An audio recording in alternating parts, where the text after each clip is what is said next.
ఈ స్మార్ట్ శంకర్ సినిమాతో మంచి హిట్ అందుకున్న డైనమిక్ డైరెక్టర్ పూరి జగన్నాథ్ ఈ మధ్యనే విడుదలైన లైగర్ సినిమాతో మాత్రం మర్చిపోలేని డిజాస్టర్ ను అందుకున్నారు. విజయ్ దేవరకొండ హీరోగా నటించిన ఈ సినిమా బాక్స్ ఆఫీస్ వద్ద అతిపెద్ద డిజాస్టర్ గా నిలిచింది. ఈ ఒక్క సినిమాతో పూరి జగన్నాథ్ తన కెరీర్ లో 10 అడుగులు వెనక్కి వేసినట్టయిపోయింది. ఇక మళ్లీ తాను ఫామ్ లో ఉన్నట్టుగా ప్రూవ్ చేసుకోవాల్సిన అవసరం కూడా ఏర్పడింది.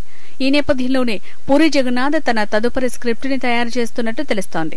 దానికోసం పూరి జగన్నాథ్ కు ఒక మంచి హీరో కావాల్సి ఉంది. ముందు సల్మాన్ ఖాన్ అయితే తన సినిమాకి సెట్ అవుతారని అనుకున్నారు పూరి.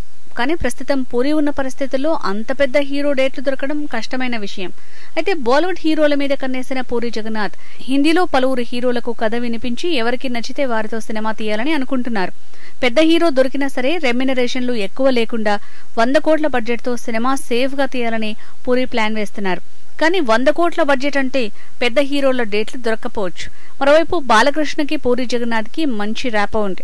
వీరిద్దరి కాంబోలో వచ్చిన పైసా వసూలు అంతగా హిట్ అవ్వకపోయినప్పటికీ బాలయ్య ఇప్పటికీ పూరికి కాల్ షీట్లు ఇవ్వడానికి రెడీగానే ఉన్నారు.